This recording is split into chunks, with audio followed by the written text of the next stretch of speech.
Hey YouTube, this is Prepper One, and I'm not much in this picture, but I wanted you to see this, and that's what matters.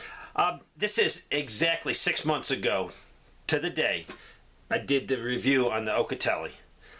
So I've had it for a while, and I probably had it for 6 weeks before I did the review. Today I spent hours on the phone, literally hours. I talked to 9 people from all over the United States, the best people.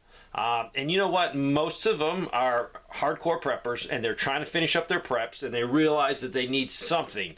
The biggest thing that I've been talking to people about is they got freezers full of food.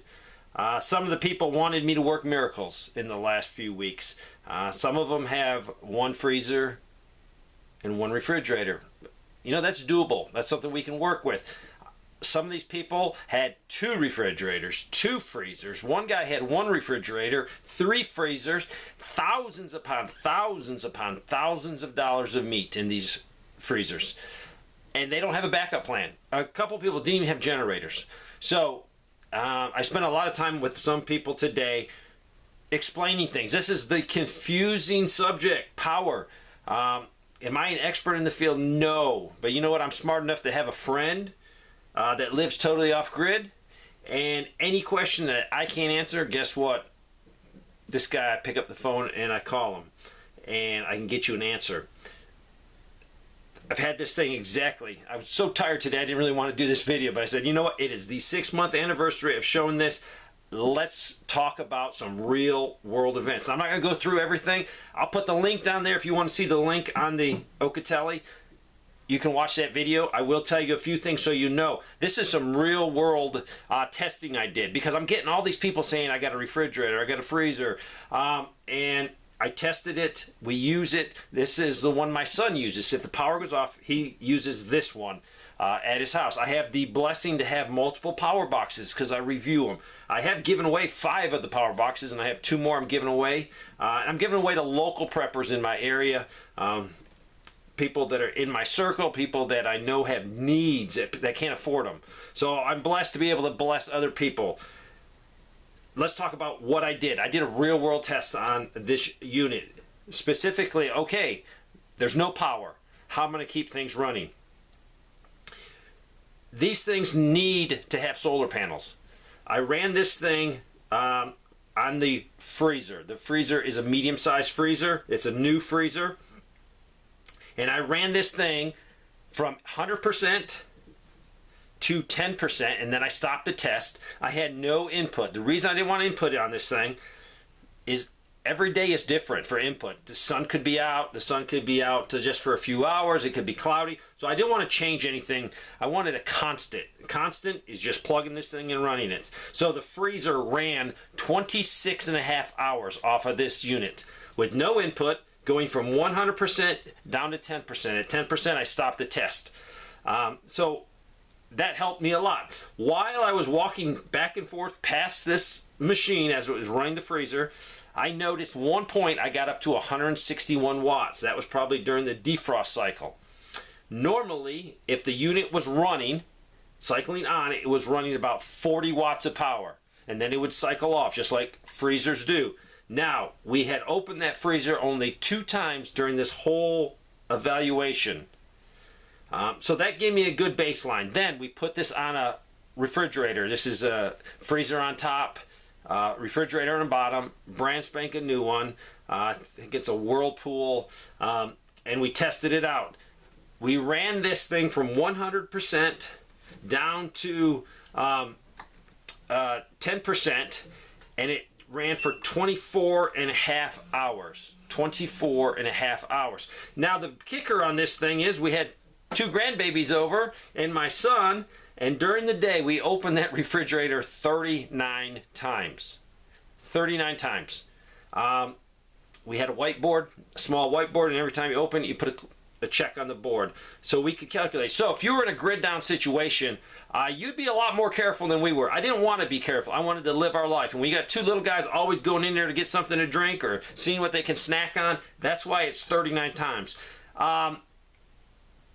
If it wasn't for the little guys over there for part of the day, it would have been a little bit less. But you know what? We open that refrigerator a lot.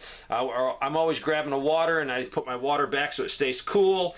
So that was a real world test. Now, a lot of people want to know if they can run a unit like this with the refrigerator and freezer. If you had a good input, like good sun, this unit will accept 500 watts of solar. Now, in a real situation, you could put panels on it that are the more flexible kind, the kinds that fold. Those are not waterproof. So, in a real situation, if it's pouring out rain, but it was still sunny, and that's like it is in the South. A lot of times it's rainy, but we got enough sun to generate some input, some power. You couldn't use those. So, for a grid down situation, if it's for prepping, I recommend regular glass panels that you all know what they look like because they're waterproof. If you're camping and you take this thing camping, the folding panels would definitely work better for you. This has the LiFePO 4 battery, so I'm not afraid of taking it from 100 down to 10. People say, oh, you shouldn't do that. Those are the old lead acid batteries. This is designed to. Now, would I do this on purpose? No, I try to keep input going into these things so I can keep the battery at tip-top shape.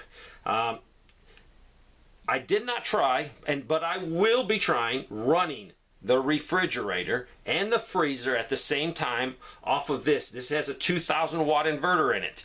I will be doing that test tomorrow, and I will share the results from it. There's a 2,000 watt constant inverter in there. There is surge capacity up to 4,000, so this unit should have no problem. The only thing this unit will have problems with, it will decrease rapidly because I'll be pulling from the refrigerator and from the freezer at the same time. Is that recommended? You definitely could do it, but you're not going to leave you a lot of capacity left to run fans, to run lights, but we're going to really give it a test. Tomorrow will be the test, and I'll get back with you. The thing I like about this particular unit, and with any unit, I have repeated myself on many videos, you need to send me an email to southernprepper1@yahoo.com if you're thinking of investing in a solar generator. I cannot get on here and tell you, buy this one, not this one, this. Every single person is different. I deal with people that are in apartments, they're in condos, townhouses, people that I have HOAs where they can't put panels outside. I have people that already have existing generators on their houses. So there's so many variables. Some people live in the woods. They don't have any additional solar input. So I talked to 9 people today, hours and hours on the phone. It is well worth it because I don't want someone to buy a piece of equipment and not get the right equipment. Money is too hard to come by these days. So southernprepper1@yahoo.com. I will talk about it. I need to find out things. I need to know if you're capable of moving this machine. If not, is there a smaller machine? Or could we set this machine up and you're close enough to run? Some people have a freezer in the basement and the refrigerator is clear across the house. How are they going to run with one machine? There's some solutions, and we can go over. That's why I like to talk to you, to give you input on what machine is best for you. I can't just say buy this machine because every person out there is different. So I ran the washing machine also. Now granted, if you are on a well and you have no power, that means your pump is not working, so it's hard to use your washing machine without water flowing to it. I have off-grid water capability, so in the worst case, I'll be able to use that. If you live in a city where you have city water and you have a power outage, 90% of the time or more, you're going to have water pressure. So now, if it's a grid down, you might not have it after a few days as the tanks get drained and you have no pumps to pump water back up in the tanks to provide gravity. But if you have water pressure, I found that I used about 11-12% of the battery for every load of laundry on heavy duty. So that is good to know. You can run your washing machine. Washing clothes by hand is hard. Hooking this up to your washing machine and just letting it go is so much easier. This is why I want to talk to you about an off-grid plan. What box is right for you? This box does a great job. if you got 2 freezers and a refrigerator, this is not your box. You're going to need something more. You're going to need something that can be expandable, where you can add extra batteries on it. And that's why I want to talk to you. So, I found a few things on this particular unit when I used it. This unit has the coolest, fanciest thing. It has the capacity to put your cords in here, so you're never losing them. They're always right in here. And it comes with the cords to run it off the solar panels. This is an Anderson plug. The Anderson plug will plug into the machine. These plug into these solar panels. It will take up to 500 watts. So what does that mean? Well, if you have 500 watts of panels and you have a great day and the sun is out perfectly, technically you can generate 500 watts of power. If this box is a 2,000 watt hour box, it will take you approximately 4 hours to recharge this from zero. A lot of times it won't be on, so you will need less than 4 hours of sun. The key to this is, though, if you have a beautiful sunny day and you used it in the night to keep your refrigerator or your freezer cold, then the sun comes out, let this thing charge back up. It could be sitting at 40-50%. Get that thing back up closer to 100. Then you can start using it. Because if you know you still have 3 or 4 or 5 hours left of good sun, start using this and then running your washing machine. Don't wait till the evening to use all your power. Nowadays, we use our power in the evening because every one of us is at work, working away, and we come home and then we start doing laundry, we start vacuuming, we do whatever we need to do around the house. When you're using solar, what you want to do is use everything during the daytime when you have peak sun. When this thing gets fully charged, then go ahead and start using it. If you need it during the night, watch your power usage, see if you have a couple hours of sun left, and then stop using it and let this thing top out to 100%.